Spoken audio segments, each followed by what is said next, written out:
essa aula, número 5, eu vou fixar atenção no trabalho, e destacando o trabalho escravo. E vou também fixar atenção na recepção dos vitimados pelas estiagens prolongadas da zona semiárida, e também na recepção de imigrantes. Eu acho curioso o fato de, às vezes, aqui no Piauí, haver reações contra imigrantes. É estrangeiro, mas quem é que não é estrangeiro no Piauí, né? Quem é que tem família que não veio do Maranhão, do Ceará, da Bahia, de Pernambuco, sabe? O Piauí recebeu permanentemente brasileiros e estrangeiros de todos, particularmente Parnaíba, hein? Particularmente Parnaíba. Recebeu estrangeiros o tempo todo. Sabe quando o Piauí começa a expelir gente, ou seja, a não reproduzir a sua força de trabalho? Apenas em meados do século passado, ou seja, a coisa de poucos anos atrás. Na construção de Brasília, é que há uma inflexão. Até então, nós recebíamos, o Piauí recebia mais gente do que expulsava gente por falta de condições de vida. O Piauí foi um permanente receptor, como eu já me referi em aula passada, a essa pecuária extensiva, cujos traços gerais eu busquei delinear, né, os traços mais fortes, ela demandava muita terra e pouca gente. Houvesse gente demais para alimentar, não dava certo. Tinha que produzir alimentos e a, a rentabilidade do gado era tanta que realmente, e também a natureza era tão generosa no sentido de propiciar meios de subsistência humana, que era dispensável a produção agrícola. As cidades eram ínfimas. Aliás, as cidades não valiam nada durante a maior parte do tempo. Não houve cultura cidadina durante a expansão da pecuária extensiva. As cidades aparecem quando a pecuária entra em crise. Porque esse tipo de negócio, ele, ele, ele tem um período muito curto, né? Poucas décadas, você destrói o meio ambiente, você altera as condições de fornecimento de água e de pasto, de sorte que ela não comporta muita gente. Quando a agricultura se desenvolve, é porque a pecuária extensiva já está em crise. E aí, tem alguma interferência aí, gente? Não sei quem é. Pois bem, mas eu gostaria de ler um trecho que nos sirva de reflexão. Aula que não leva a reflexão me parece desinteressante. Eu quero convidar todos a, a pensar no que escreveu o presidente da província, José Manuel de Freitas, em 1868. Não se tratava aqui de um parente do coronel Pedro Freitas, da família Freitas. Naquela época, os presidentes de província eram de outro estado. O imperador, né, nomeava de outro estado. Só não conseguiu, só não conseguiu nomear enquanto o Manuel de Souza Martins era vivo. Esse não dominava, de fato, Piauí. Piauí teve governo, o primeiro governo efetivo, a gente pode dizer que foi o do Barão da Parnaíba. Mas eu vou ler aqui um trecho de 1868, portanto, logo em seguida, a fundação de Teresina. Teresina foi fundada em 1852, aí, por aí, bem meados do século XIX, Teresina. Esse trecho aqui pode nos permitir a reflexão sobre o sentido da criação de Teresina, ou da fundação de Teresina. Ainda hoje, eu quebro a cabeça com a seguinte questão: por que Teresina foi fundada? Por que a capital não continuou em Oeiras? Ou por que não foi transferida para o litoral, para Parnaíba, no caso? O que explica a criação de Teresina, efetivamente? Aí tem a defesa de que foi um pensamento geoestratégico do Saraiva, né, do conselheiro Saraiva, esse baiano designado pelo imperador para governar o Piauí. Acho que a coisa não é tão simples assim.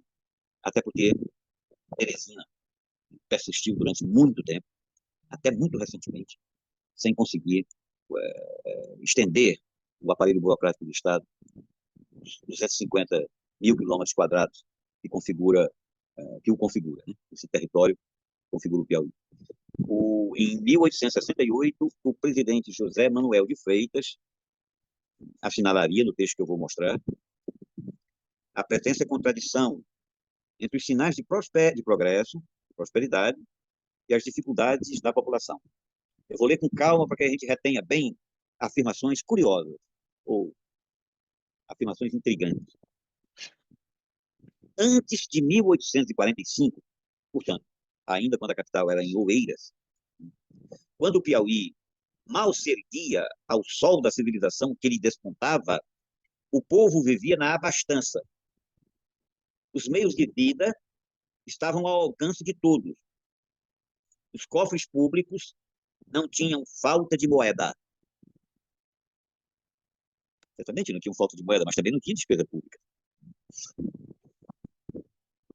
Hoje parece que tudo caminha, que o progresso não é mais um problema a resolver, porque aí estão a imprensa esclarecida, começava a surgir os jornais, e o vapor para testá-lo. Começava, nessa época, a navegação do Parnaíba. Eu disse que o rio Parnaíba não foi esse eixo, essa via que unificou o Piauí, que permitiu o relacionamento da sociedade piauiense, norte a sul, porque o rio Parnaíba não era navegado e sequer era habitado. As fazendas e cidades ficavam em seus afluentes. Mas ele diz aqui, a imprensa esclarecida e o vapor estavam representando a civilização, o progresso. É nessas circunstâncias que o pobre definha, sofre fome, e o rico, que não acha emprego ao seu capital, lastima-se, abate-se. Onde o mal, percorrendo a legislação provincial, desde o tempo do Visconde da Parnaíba até a presente data, não vejo em prática uma só disposição que tenha por fim animar a agricultura, desenvolver as artes e a criação do gado, fonte principal da riqueza pública da província. Pelo contrário, só encontro impostos e, consequentemente, germens do aniquilamento, de desânimo e nunca de criação, de estímulo. Veja, teor da proclamação liberal, ultraliberal, a rigor, o pé da letra diz é ultraliberalismo, em 1868, num estado em que tinha dificuldade de manter um aparelho público básico e que sequer tinha sistema de arrecadação. Eu não sabia que o, eu não Desculpa, sabia que o Partido Novo era tão antigo assim que o José Manuel de Souza já fazia parte dele. É incrível. Mas o que é que o presidente queria aqui? Vamos só tocar aqui em frente. Pelo contrário, só encontro impostos, consequentemente germes do aniquilamento, do desânimo e nunca da criação de estímulo. E enquanto crescem os preços dos gêneros, aumenta-se a pobreza da população. Enquanto decresce a criação de gado, vacum e cavalar, aumenta-se o funcionalismo e seus vencimentos, antepondo-se o interesse de meia dúzia ao bem-estar de uma classe inteira. Bom, eu fiz questão de ler um documento, vez por outra é bom a gente entregar um documento assim que ele nos leva para uma série de aspectos de uma realidade mais distante. Né? Eu fui assinalando aí algumas coisas. Como é que o homem estava reclamando? O presidente da província, que deveria organizar a coleta de impostos dos serviços públicos, né? Estava reclamando dos impostos. O Piauí sequer cobrava imposto do seu gado. Era irrisória a cobrança de imposto. Sabe quem lucrava cobrando imposto? Era o governo baiano e o governo cearense. Cobravam imposto para a circulação do gado produzido no Piauí. Não havia possibilidade. E, por outro lado, os potentados, os fazendeiros, os vaqueiros não admitiam coletores. E eles tinham o poder, porque eles não precisavam do governo para nada. Sentido havia. O governo não fornecia escola, o governo não fornecia saúde, a segurança, nem pensar, sistema de justiça, nada, nada. Então, o governo, o fazendeiro, o criador, o vaqueiro, tinha que prover tudo. Prover tudo. Esse aspecto é o que me fez contestar a noção de coronelismo, definida por Vitor Nunes Leal. Já mencionei aqui, e não será hoje o dia em que eu vou explorar esse negócio, mas a noção de coronelismo, ela não bate bem no Piauí, é mais, olha, na pecuária extensiva. Eu diria que é mais um xingamento, é mais uma coisa de estigmatização, de degradação, do que de exatamente um conceito capaz de dar conta do sistema de poder estabelecido. Mas eu só fiz a observação e vou deixá-la para as aulas seguintes, para a gente analisar esse sistema de reprodução do poder. Hoje, o que eu estou querendo marcar aqui esse completo, uma percepção da pecuária extensiva. Eu falei que a pujança da pecuária admitia o uso do escravo. Escravo, vocês sabem que era um capital dos mais relevantes. A propriedade de peças, como se chamava na terminologia da época, de peças, que eram os escravos, e apresentavam um capital elevado e a presença do escravo mostrava o desempenho da economia. Eu adiantei aqui alguns dados, eu os tenho tanto no Seca Secularum, como de forma mais organizada aqui nesse livro, no qual eu coloquei aí como bibliografia, o que os netos contaram, e eu não vou passar aqui a demonstrar, mas relembrando, quando Oeiras tinha 12 mil habitantes, havia 5 mil escravos. Importante, né? 12 mil, 5 mil escravos. Quando Geromênia tinha 1.000 habitantes, quase 500 eram escravos. E em Parnaguá, que é mais distante, já pertinho da Bahia, Parnaguá tinha mais escravo do que branco, mais escravo negro do que branco. Isso são dados que estão disponíveis aí no Odilon Nunes, nosso maravilhoso historiador, Odilon Nunes, e estão também disponíveis em outros livros. Tem uma sistematização sobre isso. Mas eu queria inferir sobre a significação do uso do escravo e, posteriormente, como isso evoluiu no compasso da crise da pecuária extensiva. Eu diria o seguinte, que essa crise da pecuária extensiva, ou seja, o esgotamento da pecuária extensiva, começa a se revelar antes da grande tragédia de 1877, que foi a maior calamidade, a maior crise humanitária que o país conheceu. Nenhuma outra crise humanitária foi tão grave quanto essa crise do sertão pecuarista de 1877, posto que morreu em torno de meio milhão de pessoas. Morreu de fome, sede e peste. Essa é uma tragédia que entra no esquecimento do país, talvez por ser uma tragédia nordestina. Foi aí, a partir de então, que começou essa caracterização do Nordeste como terra pobre, terra, digamos, inadequada à vida, à reprodução humana e à civilidade. Assim, o sertão foi retratado, inclusive, por Euclides da Cunha. Euclides da Cunha fez muito mal para a imagem do Nordeste. Mas, enfim, vamos aqui a como o Piauí começa a perder escravos. O Ceará perdeu rápido, perdeu, né? Em 1877 praticamente não tinha mais escravos no Ceará. E o Ceará decretou a libertação dos escravos muito antes 5 anos antes da princesa Isabel, né? Foi bem, 5 ou 6 anos, não me lembro direito. Foi bem, mas como foi o Piauí manteve essa absorção da mão de obra escrava, esse emprego da mão de obra escrava? No início, era diretamente na produção de gado. Mas, já no século XIX, época em que começa a se configurar a decadência dessa produção extensiva, vêm os consórcios referidos.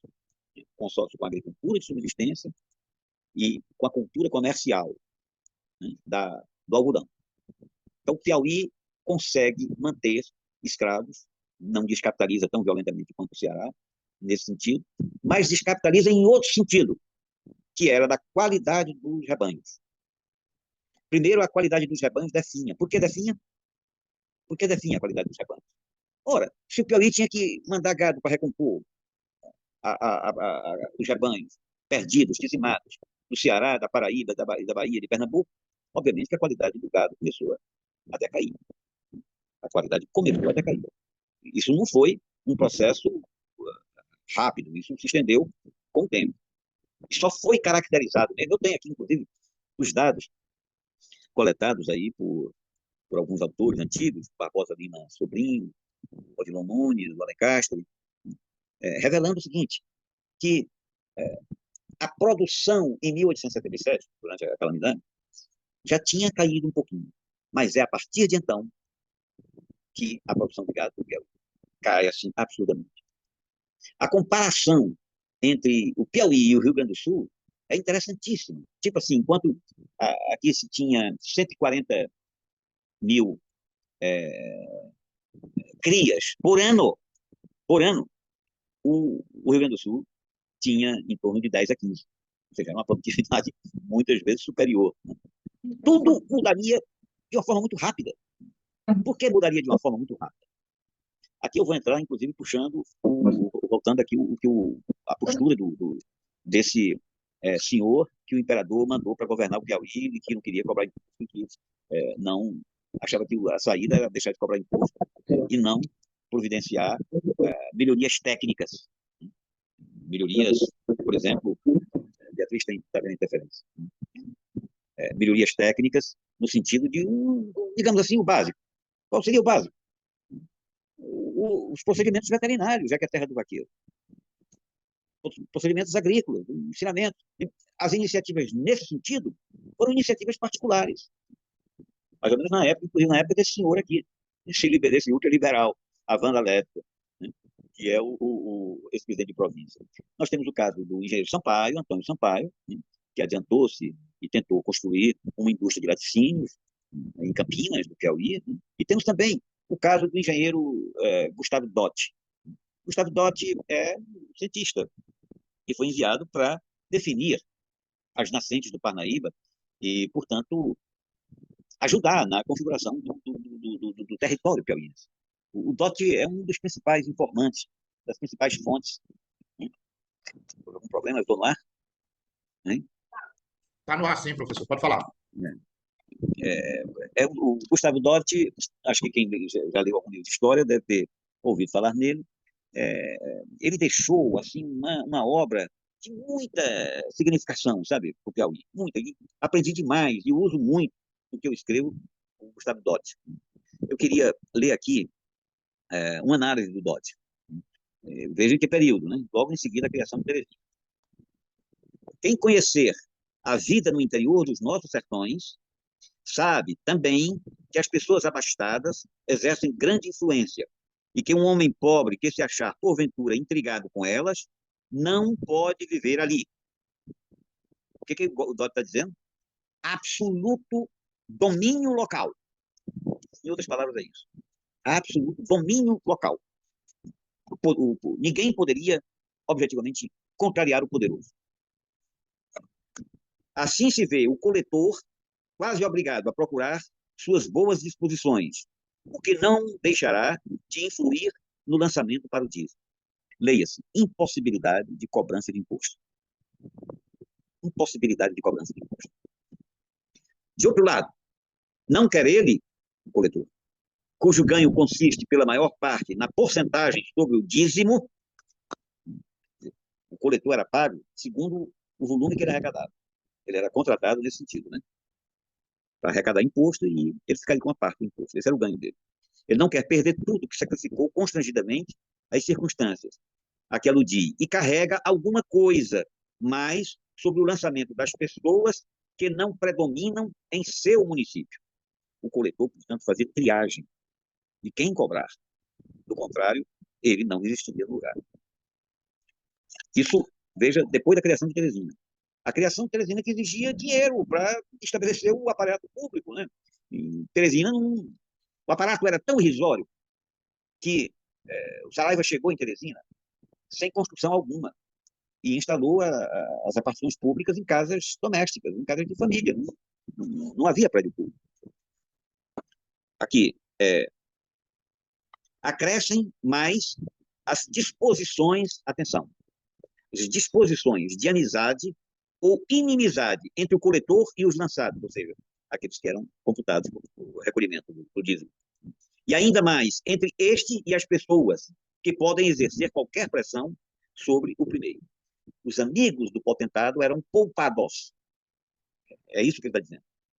Mais de uma vez, se tem visto que, cobiçando uma pessoa de influência as terras de um pobre que não quis cedê-las, faz lançá-lo no dízimo, com uma importância muito superior a que lhe competia pagar. Com essa, acho que todo mundo entendeu, né? o grande quer a terra do pequeno. O pequeno quer vender por um preço, o grande não pode pagar, não quer pagar o preço. Aí o grande manda o coletor cobrar um imposto tão elevado que o pequeno não suporta pagar e a terra termina ficando com o grande. Isso aqui, depois da fundação de Teresina, ou seja, depois de uma presença pretensamente mais marcante do aparato estatal, né, na terra dos vaqueiros.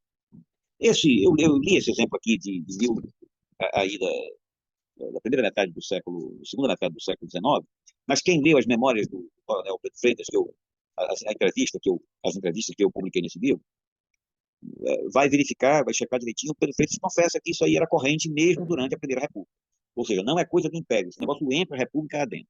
Agora, a questão a que eu remeto aqui é a seguinte: imagine uma terra aberta, uma terra de vaqueiros, uma terra que vivia em guerra permanente, guerra de extermínio dos índios, depois guerra entre poceiros e sesmeiros, depois guerra entre poceiros e poceiros, guerras entre oligarquias, e isso se estende até 1840, o período da balaiada. Imagine uma terra onde o aparato do Estado não chega, mas chega um enviado do imperador para governar o Piauí e que faz questão de não montar esse aparelho, ou seja, acha que o certo progresso virá da não cobrança de imposto. Ele estava condenando o Piauí à, à ausência de desenvolvimento, à ausência de regras e à ausência de desenvolvimento. O problema que eu levanto é o seguinte: Teresina, nesse caso, serviu para uma ação desenvolvimentista do Estado. Ele celebra aqui a navegação do Parnaíba. De fato, a navegação do Parnaíba começou aí, se eu não me engano, por 1862, uma coisa assim. Mas, e recebeu subsídios do Estado, mas foi um empreendimento privado. E teve digamos, essa novidade em termos de comunicação.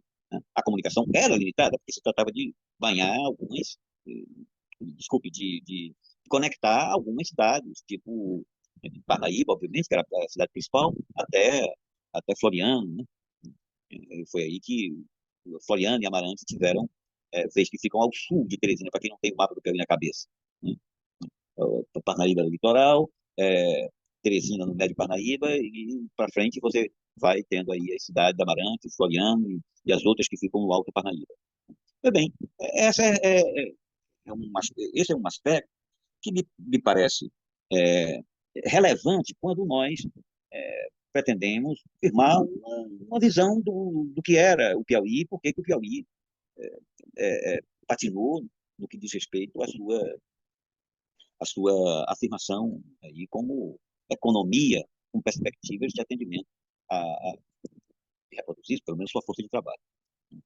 Essa postura governamental. Vejam como as oligarquias oriundas da pecuária extensiva, elas são amigas, né? Elas são, digamos assim, elas casam bem com o liberalismo. É a autonomia do poder local. Né? Agora, isso alterou, o presidente da província já mostra, já dá uma dica de que a capacidade de arrecadação do Estado aumentaria o funcionalismo público, que ele achava pior da desgraça. De fato, houve um aumento acentuado, né, do aparato público, e esse aumento acentuado, a minha maneira de ver, não sei se o César Forte está aí, o César Forte está acompanhando, nós andamos trocando ideias sobre Teresina, e isso me parece fundamental para explicar essa explosão de Teresina nas últimas décadas. Eu pergunto a todo mundo, como eu perguntei ao César, pergunta a todo mundo por quê? Pergunta a médico, pergunta a geógrafo, pergunta a economista, a engenheiro, a construtor, a empresário, a historiador. O que explica essa explosão tão rápida de Teresina, a ponto de estar se tornando uma cidade dificilmente controlada, né? Agressiva com relação ao ambiente e em relação, sobretudo, aos mais carentes, né? Expulsando para longe os mais carentes. A cidade se verticaliza da noite para o dia. Por que essa verticalização? Aí eu fico me perguntando. Isso decorre da concentração do recurso público, em vez de uma da rede de uma distribuição de recurso público, o que explica, já que Teresina não é um centro industrial. A concentração de serviços em Teresina, ela tem que ter um serviço, tem que ter um consumidor. Você presta, tem empresa prestadora de serviço, e quem consome? Parece que é uma população amplamente distribuída, né, geograficamente distribuída, que É, termina o fruto Manuel, digamos, do trabalho coletivo, concentrando na capital. Alguém está querendo falar, né? Eu vou. perdão, eu levantei a mão várias vezes, mas pode continuar, Ah, seu desculpa, você, Beatriz, por favor, me assinale quando houver esse caso. Elbert. Você acha que eu não reconheço sua voz, doutor? Mas pode continuar seu raciocínio. Não, eu queria terminar aqui o raciocínio, que é o seguinte: essa concentração de Teresina, ela, ela não pode ser boa. Ela é negativa sobre todos os aspectos, sabe? Então, porque não há providências no sentido de diluir um pouco essa tendência concentracionista. Não há. Nós temos aqui eu estou falando de Parnaíba, aqui do gabinete de leitura, e nós temos uma cidade que, com recursos próprios, entre aspas, né, no passado, serviu de centro agasalhador de toda uma prestador de serviço de uma vasta região. Uma vasta região. Antes de hospital público, o baronato parnaibano estabeleceu aqui as casas de misericórdia, o atendimento de leprosos, o atendimento de educação de mais qualidade, tudo isso foi o baronato da Parnaíba que fez, o baronato comercial. Agora, quando emerge a possibilidade de investimento público, propriamente dito, aí Parnaíba define. Assim também como a, o restante do sul do Estado, né, particularmente no sul, nas áreas mais distantes, é, fica, fica como se fosse o fim do mundo. Uma coisa que não. Né, isso é quebrado só agora com a eletricidade, com a estrada, com a internet, mas não é quebrado com o atendimento, com a perspectiva de negócios. Então, eu fiz uma provocação inicial no início da aula, né? Disse qual foi o sentido da criação de Teresina. Quem lê, quem assiste palestras, quem reflete, quem junta elementos, sem grandes questionamentos, eu acho que o proveito é pequeno. Como eu sempre dei aulas reflexivas, eu lanço aqui uma provocação.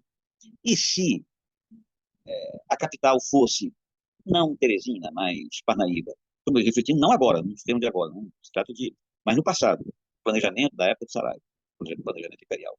E se Oeiras tivesse permanecido como capital, a possibilidade, o atendimento em relação às terras mais distantes, de influência de Pernambuco, Bahia e Ceará, não teria sido mais eficaz? Não teria beneficiado efetivamente a integração? O Rio Parnaíba, como veio de comunicação, ele foi cumprir um espaço histórico, um interregno muito pequeno, porque começou, talvez, alguns 50 ou 60 anos no máximo.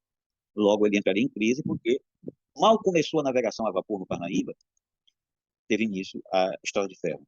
E a Estrada de Ferro esvaziou, como a rodovia também, né, esvaziou a importância do Rio Parnaíba como centro comunicador.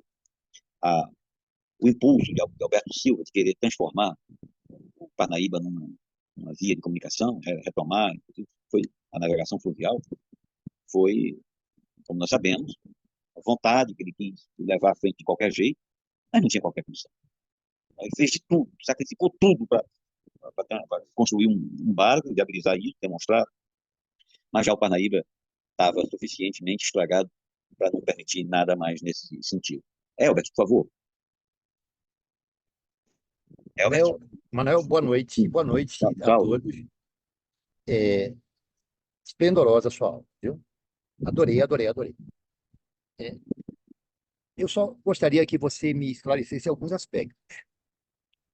É, Odilon Nunes disse em um de seus textos que quando da construção ou da instituição de Teresina como está me ouvindo bem? Muito bem. Como capital, Jerumenha era a cidade que mais exportava, ou assim, Jerumenha era digamos assim, a cidade mais importante do Piauí do ponto de vista da geração de riqueza.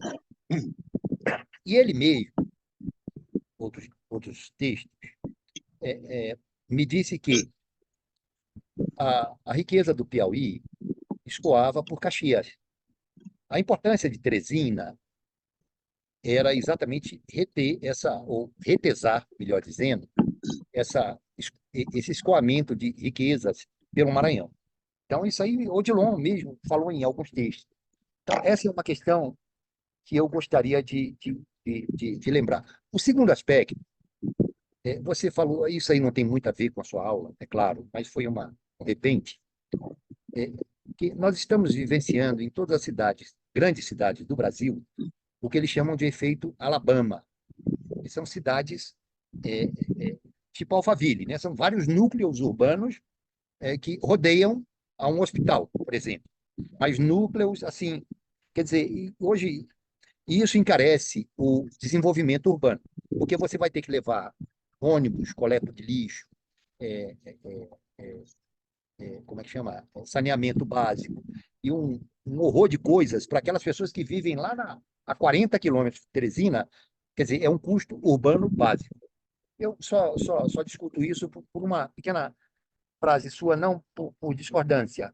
Eu acho que o núcleo central de uma cidade deve se ancorar onde há o serviço básico, e não você tentar, por uma questão é, é, meramente econômica, estender para alguns, né, meramente econômica para alguns, estender esse núcleo urbano, trazendo transtornos a toda uma população. É, Quanto à questão, à indagação que você fez, Teresina, Parnaíba ou Oeiras, eu penso, Manel, meus queridos e queridas amigas e amigos, a instalação da capital no Piauí, em Teresina, no centro do estado, foi fundamental. Foi fundamental por várias razões. Em especial a questão de impostos mesmo, de você conseguir reter aqui a riqueza criada no estado. Mas teve também um condão de gerar uma atração. Você mesmo colocou. Nós tivemos sempre, décadas, séculos, uma atração de mão de obra importante. E aqui nós tivemos, por exemplo, na criação da Federal do Piauí, tudo bem que poderia ser em Parnaíba ou em Oeiras, mas nós tivemos uma atração muito importante de mão de obra qualificada, sabe? E, e aquela árvore fossilizada paleontológica na frente da reitoria não significou necessariamente o engessamento da cultura e do modo de pensar do piauiense. É isso aí. Um abraço. Elber, o argumento, eu estou aqui com um trecho do Saraiva, o criador de Teresina. O argumento de deter a fuga de recursos para o Maranhão ou para o Ceará, ele queria dizer fuga de impostos. Né? Porque, de qualquer forma, né, o que se produzia era vendido fora. E o comprador maranhense era secundário relativamente ao Nordeste Oriental, ou seja, ao Ceará, a Pernambuco e Bahia. Caxias representava um polo naquela época e um dos argumentos foi esse. Isso não prevaleceu. A incapacidade do governo do Piauí de arrecadar, mas não dispomos ainda de uma história fiscal do Piauí. Interessante verificar que nós temos cursos de economia e história, né? Mas ainda não dispomos, pelo menos no que eu saiba, não tive acesso, eu estou o tempo todo buscando novas teses, conhecer tudo que se produz, né? Nas diversas áreas do conhecimento, não dispomos ainda de uma história fiscal. Mas, objetivamente, o problema fiscal só muito recentemente começou a ser encarado de uma maneira mais eficaz. Até quando eu cheguei na fração do século, há 40 anos atrás, o que prevalecia era as mercadorias produzidas no Piauí, inclusive a maconha, saindo sem qualquer fiscalização. Né? O, o Piauí se especializou em, em vender gado, em fornecer gado para outros estados, que não eram exatamente contabilizado como gado do Piauí. Tinha referência nacional, era o Piauí. Né? O Brasil todo cantava, né? O meu boi morreu, o que será de mim? Vou mandar buscar outro no Piauí. Essa foi a primeira música nacional, acho que eu já disse aqui. É a primeira música nacional no sentido dela ser cantada de norte a sul. Mas isso não correspondia, na prática, à arrecadação. O cofre público era não, sabe, não recebia por conta disso. Quem recebia era os... E a grande disputa, veja bem, a grande disputa entre o Piauí, desculpe, entre o Pernambuco, Pernambuco, mais precisamente, São Luís do Maranhão, Salvador e Recife, para saber quem ficaria com o Piauí, né? Eles estavam querendo saber quem fica com os impostos gerados, né, pelo maior centro de pecuária extensiva, pelo maior centro produtor de proteína animal. Quem vai ficar com essa arrecadação? Não é quem ficaria com a responsabilidade de melhorar tecnicamente o gado, de oferecer educação, de oferecer condições de vida, atendimento social, saúde. Não, era quem ficaria com o dinheiro dos impostos. Eu acho que essa briga ainda hoje é uma briga colonial que não parou, ainda hoje não parou, né? Se nós olharmos aqui para essa disputa na Serra da Ibiapaba, essa disputa de fronteira, né, esse litígio entre o Ceará e é exatamente isso. Quem fica com os impostos daquele povo que está produzindo lá naqueles municípios em disputa. O mesmo quadro se repete aí desde, desde o início. Quem fica com o dízimo, é nesse sentido, Elbert. O que você falou aí nessa capacidade, a cidade sempre foi, qualquer canto do mundo, prestação de serviço. A cidade serve para isso. E a cidade, no caso do Piauí, ela teve uma importância muito secundária, porque a nossa pecuária, ela foi era uma pecuária com um sentido autárquico muito grande. A fazenda dispunha de tudo que ela precisava. Tal era o primitivismo da produção. O sistema era tão primitivo que não demandava muita coisa. Como eu falei, não havia investimento de capital de monta, né? O que haveria necessidade era de um controle básico, um controle do poder público, no sentido de não fragilizar tanto, né, essa atividade econômica. Mas isso não ocorreu. O fortalecimento disso só poderia haver com, por exemplo, a introdução de técnicas agrícolas. Nós tivemos, nessa mesma época, a introdução de técnicas do interior de São Paulo, do Rio Grande do Sul, de Minas Gerais, aonde a monocultura entrava em crise, logo a técnica agrícola conseguiria oferecer alternativas de produção. Então, as mais importantes escolas apareceram nessas escolas de veterinária. No Piauí, isso foi aparecer de forma muito tardia. E a primeira iniciativa nesse sentido, eu já registrei, não foi pública, foi privada, foi do engenheiro Sampaio, Antônio Sampaio. Engenheiro Antônio Sampaio. Depois, aqui nesse livro mesmo, eu indico a conversa com, a meu ver, um dos maiores, os mais importantes produtores de tecnologia no Piauí, que foi o Luiz Mendes Ribeiro Gonçalves, senador, engenheiro, né, formado aí. Chegou aqui em 1916. O entrevistei longamente antes dele morrer, no Rio de Janeiro, né? Foi senador por 2 mandatos, e foi secretário. Como era engenheiro, aqui não tinha engenheiro, ele foi chegando e foi bolando mil coisas, pensando nas estradas, pensando em dar personalidade à Teresina, essas praças que nós temos aí, Pedro II, João Luiz, tudo foi desenhado por ele. Os grandes prédios para simbolizar a majestade do poder público foram também desenhadas por ele. A reforma do Palácio do Karnak, enfim, o desenho da Avenida Frei Serafim, foi essa noção de levar água, saneamento, energia elétrica, o colégio agrícola, aquele sistema lá do Pirajá, lá onde hoje é a Universidade Estadual, foi um campo experimental agrícola, tudo aquilo tem a mão do Luiz Mendes Ribeiro Gonçalves. Mas veja, ele nunca sequer disputou o governo do Estado. Ele atuou como técnico, empregado, e depois, dada a sua capacidade intelectual, realmente eu acho que foi um dos maiores intelectuais do Piauí, ele, e sua, enfim, boa convivência, ele conseguiu o mandato, né, de senador. Nós temos aí exemplos de que todos os esforços de aportar técnica foram fraudados.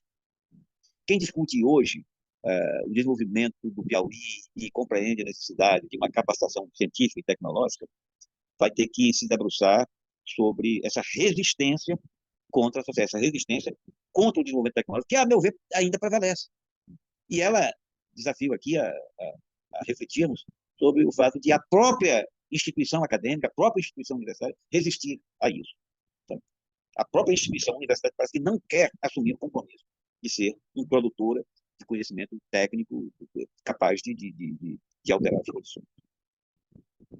Obrigado, Manel. Eu tenho Quer dizer, essa sua discussão sobre história fiscal foi engenhosa e eu jamais teria parado para pensar nisso, né?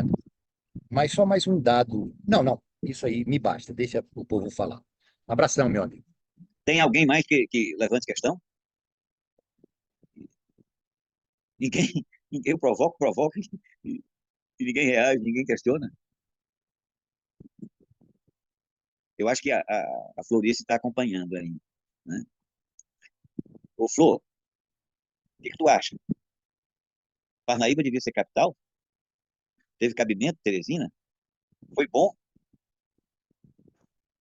Eu tô apertando, o Flor quer falar. Mas a pergunta vale para qualquer um. Essa é a provocação. Bom, então vamos fazer o seguinte: nós já estamos aqui com 1 hora e meia de aula, e o que nós poderíamos fazer é adiantar a reflexão em torno dos imigrantes. É interessante verificar como a imigração foi importante para o Piauí. Sem a imigração, foi a imigração que respondeu pelas, digamos, novidades modernas, a começar pelo campo da, da indústria. Nós tivemos um centro industrial, Piauí tem história industrial por conta de Parnaíba. Quem, quem respondeu por isso mesmo? Nós tivemos aqui as grandes, os grandes, o baronato empresarial de Parnaíba, foi todo formado no final do século XIX e primeira década do século XX. Eram empresários, eram homens de visão, ou estrangeiros, ou então formados no estrangeiro. Esse é o caso da principal indústria Moraes, da principal empresa comercial, que era a empresa a Casa Inglesa, né? A outra grande empresa de comércio, os Lines, né? Que era empresa de navegação. Outra grande empresa que fez presente, largamente presente em boa parte do Nordeste, foi o Marc Jacó, né? Também outro estrangeiro vindo por Rio da Guerra. Enfim, se nós contarmos mesmo, nós vamos verificar que nenhum desses potentados eram daqui. Todos vinham de fora. Se formos para outras cidades, nós vamos verificar também a presença forte de árabes, os árabes de uma, sabe, tomando. Aí, o imigrante, quando ele vai para um lugar, é para se dar bem, obviamente. Ninguém sai da sua terra se estiver bem situado. Quem se desloca vai atrás de melhoria de vida, às vezes, inclusive, vai em situação de grande aperto, né? E o esforço para enriquecer, para ser bem-sucedido, é um esforço integral. Chega buscando todos os recursos possíveis. E os que apresentaram novidades em todos os campos foram mais de fora, aqui vai uma, uma opinião, do que propriamente oriundos da pecuária extensiva. Não era neto do vaqueiro. Nós temos o caso, por exemplo, do neto do vaqueiro, é, visto hoje como oligarquia atrasada, né? No caso o coronel Pedro Freitas, que mandou e desmandou durante tanto tempo, né? Ele e sua família, mas eles estavam na testa de grandes negócios modernos. Nós temos também o fato de um governador modernizador, como Rocha Furtado, ser oriundo, ser neto de vaqueiro também. E o próprio Luiz Mendes Ribeiro Gonçalves era neto de vaqueiro. Mas é, dizer que o criador, o fazendeiro, assumiu a testa de empreendimentos modernizantes que operassem as condições de vida, as condições de comércio, aí vai uma distância. Nós temos, sobretudo, a descendência desses vaqueiros que tiveram ocasião de acumular conhecimentos, experiências. O fato é que o Piauí deve aos estrangeiros, aos adventícios, o seu lado transformador. Aqui eu estou no gabinete de leitura, que foi um prédio construído por meu avô há 100 anos. Meu avô não era de Parnaíba. Meu avô editou o Almanaque da Parnaíba durante muito tempo. Meu avô dirigiu aqui coisas relevantes, foi presidente da Associação Comercial por muitos anos, 10 décadas, mas meu avô não era parnaibano. Meu avô chegou aqui aos 17 anos, 18 anos. Meu avô chegou aqui em 1918, 1917, 18, por aí. Se nós olharmos as famílias que nós temos por aqui, vamos encontrar pessoas de fora que não eram parnaibanos. A mesma coisa, Teresina é uma cidade que foi impulsionada por, pelos que vieram de fora, inclusive integrando a máquina pública. Essa, enfim, o Piauí foi uma terra de coração aberto. O Piauí sempre recebeu, sempre recebeu. Agora, o Piauí está expelindo.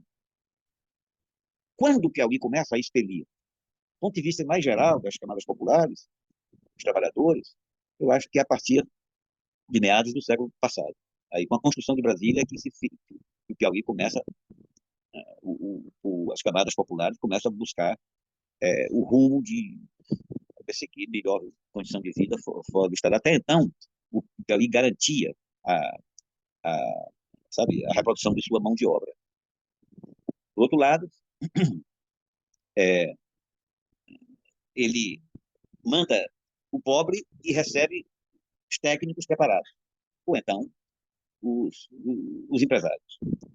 Sem dúvida que o maior fenômeno, o fenômeno mais impactante sobre todos os aspectos no Piauí, nessa transação de gente de fora para dentro, né, de dentro para fora, desde o período colonial até agora, o fenômeno mais importante foi o advento do grande produtor, do grande monocultor, que veio produzir soja. Ele não tomou propriamente a caatinga, que foi aonde se desenvolveu a pecuária extensiva, um bioma que foi massacrado ao longo dos séculos, né? Ele tomou o cerrado, já apontado por Gustavo Dott como uma grande riqueza no século XIX. Esse mesmo autor que eu peguei aqui, um parágrafo dele para ler. Mas você vê que a postura é a mesma. Essa história de buscar produtor de fora, alguém para vir explorar as riquezas naturais do Piauí, isso tem um sabor colonial, tem, não? Não há um sabor colonial nisso? Inclusive com empresas que chegam para aproveitar os recursos naturais. A ideia de hidrogênio verde parece, seus fundamentos mesmo, não me consta discrepar de uma mentalidade colonial. Sinceramente, está sempre o que nós temos para vender. Durante a ditadura, quando eu cheguei para trabalhar na SEP, a palavra de ordem, qual era a grande coisa, de certa forma? Era aquela oportunidades de investimento. Era a elaboração de cartilhas de como os empresários de fora poderiam enriquecer no Piauí, poderiam se dar bem no Piauí. Na contraparte, iniciativas que fomentassem uma diversificação das atividades econômicas. Por aqui, sabe? Isso não havia, não houve, nunca houve, sabe? E nós temos esse quadro para comer, para beber leite, para a nossa higiene, para todos os aspectos da vida, nós sermos obrigados a comprar um produto de fora. Alguém se manifesta? Alguém tem alguma pergunta depois de tanta provocação? Tem? Paulo, por favor, Paulo. Paula. Oi, Paula. Não estou me ouvindo. Abra o seu microfone. Paula, abra o seu microfone. Beatriz, abre o microfone da Paula. Paula, abra o seu microfone ou autorize a Beatriz a abrir. Ok? Pronto. Ok. Então, boa noite, professor Manuel Domingos, um prazer. Elbert Maciel, enfim, estava vendo aqui os participantes. Mas veja, é interessante e eu agradeço a oportunidade porque, assim, eu faço pesquisa, mas desse Piauí de uns tempos para cá. Então, esse mergulho nesse Piauí histórico realmente é encantador e é um aprendizado. Mas eu estava, na medida que você falava, professor, eu estava fazendo paralelos aqui. Você falou do enviado de Sua Majestade, que veio aqui para o Piauí, mas ele entendia que o desenvolvimento não podia ser a base do recolhimento de impostos. E aí eu queria contar um caso. Na minha profissão, eu lido muito com essas realidades. Nos anos 90, na virada era no início dos anos 90. Qual é que você explica para o pessoal qual é a sua profissão? Eu sou, então, eu sou auditora fiscal do trabalho. Eu lido com as relações entre o capital e o trabalho. Isso que eu faço. Estão ouvindo? Ai, acho que Estamos saiu. ouvindo, sim. Sim, então, e aí, Perfeito, Paula. nos anos 90, no início dos anos 90, nós começamos a fazer um trabalho naquela região fronteiriça entre o Piauí e o Ceará, que havia uma produção de caju muito forte e toda financiada pela Sudene, né, dentro de um programa da Sudene. E o que a gente percebeu, e era assim uma equipe múltipla, é que esses grandes projetos, eles tinham a isenção de imposto de renda por 10, 20 anos, então eles tinham toda uma isenção, o capital não corria o risco, quem corria, o risco do investimento era do Estado, né? Mas o que a gente percebeu é que não havia nenhum recolhimento de tributos. Lá não tinha nenhum posto da Secretaria de Fazenda, as fronteiras eram livres, então todo aquele caju, aquela castanha era exportado, e aí ele ia para o estado vizinho do Ceará e saía de lá, o suco meio do Ceará, a castanha que ia abastecer, segundo os próprios proprietários, as aeronaves de primeira classe, tudo saía como se fosse produção do Ceará e não do Piauí. E eu lembro que a gente fez uma intervenção, inclusive institucional, junto ao governo do Piauí na época, para que fosse feita a cobrança de impostos, que a Secretaria de Fazenda instalasse naquela região um posto Ô, Paula, fiscal e você está se naquela referindo fronteira. aos anos 90, é?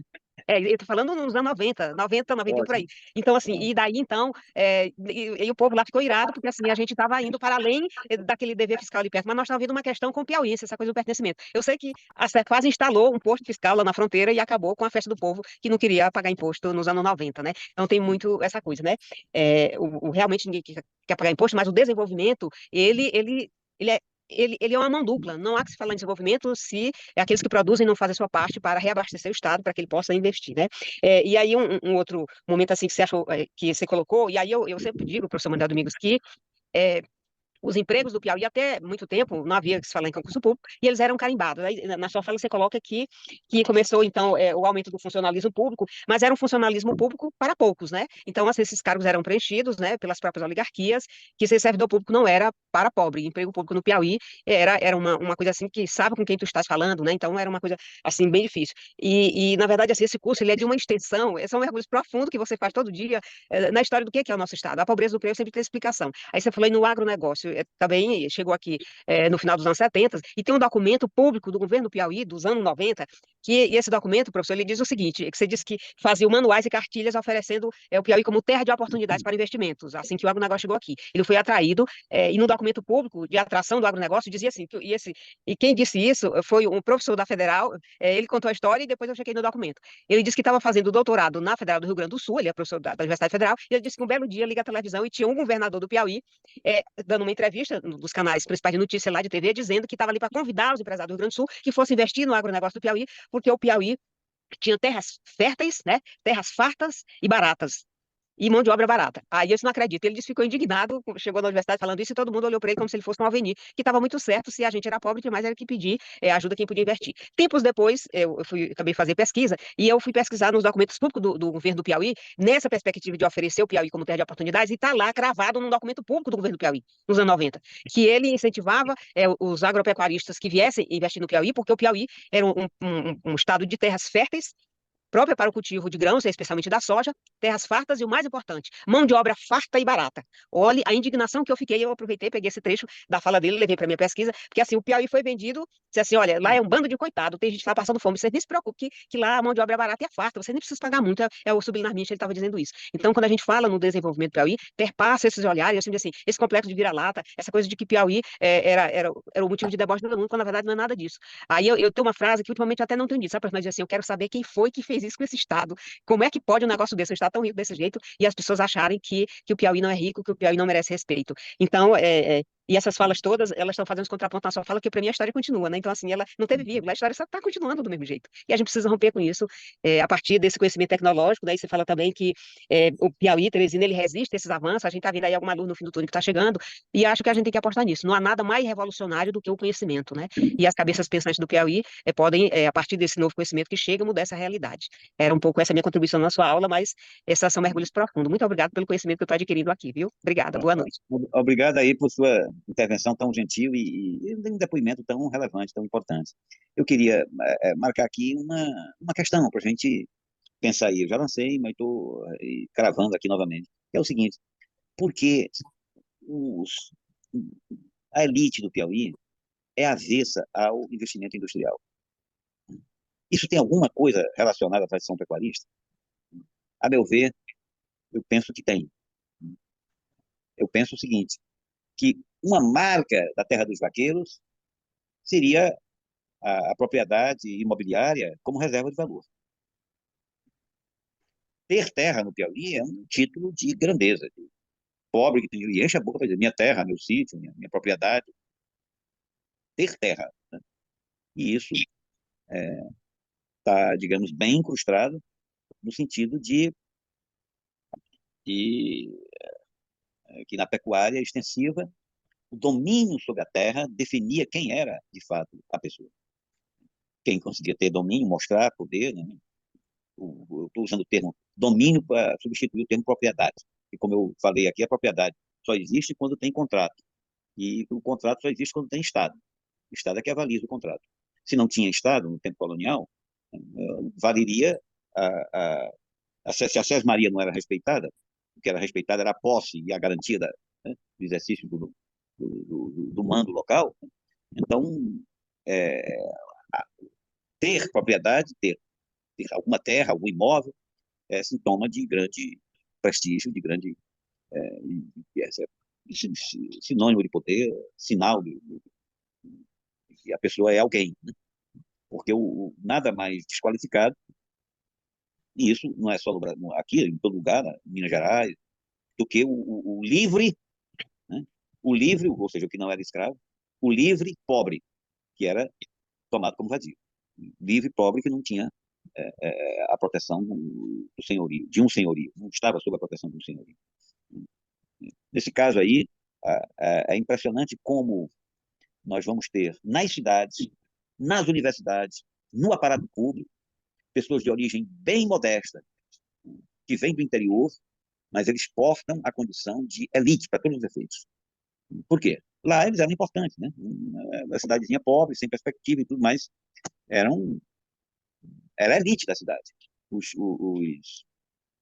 interioranos mandam seus filhos para o estudo e na cidade, em Teresina, eles disputam com todas as possibilidades, com todas as forças, com toda a energia, uma colocação. Ele não vai se postar aí como classe média. A última coisa, né? Um negócio que eu estranhei demais quando eu cheguei no Piauí depois da ditadura, né? No final da ditadura, foi a postura da classe média. É uma classe média profundamente elitista, conservadora. Sabe?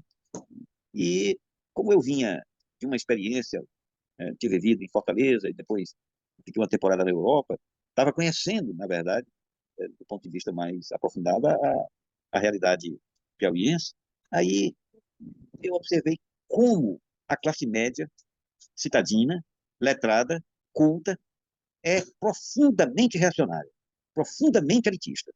E a grande alternativa para essa classe média é disputar o que o Estado pode propiciar. Ela não chega aqui para montar uma empresa, ela acompanha o padrão cultural oriundo, prevalecente na terra dos vaqueiros, né? De ter o imóvel como reserva de valor, e isso explica, a meu ver, a grande concentração fundiária no campo e na cidade. O Piauí foi campeão de concentração fundiária. Não sei como está agora, vou atualizar meus estudos, nós vamos ao longo do curso, a gente vai chegar lá, mas o Piauí foi campeão nacional de concentração da propriedade, da terra e da renda. Campeão nacional. Acho eu que esse quadro ainda persiste. E falar em reforma agrária, há 40 anos atrás, no Piauí, era falar do Satanás. A reação era violentíssima. Eu, inclusive, terminei perdendo o emprego por causa disso. Porque eu lutava pela reforma agrária e quando eu denunciei que a reforma agrária patrocinada pelo Banco Mundial era picaretagem, né, aí o governador mandou me expulsar do emprego na mesma hora. Bom, nós vamos ficando por aqui. Vamos continuar entrando aí na história e misturando com o processo vivido com o quadro que nós vivenciamos hoje. Sempre buscando, obviamente, perspectivas, né? Refletindo sobre o que temos vivido e sobre as perspectivas de mudança, né? Beatriz, então nós vamos ficar, Beatriz? Nós vamos ficar por aqui até na próxima terça-feira. Por que você não abre? Tchau. Então, boa noite. Excelente, excelente aula. Vai, Obrigado. obrigado, Tchau, todo mundo.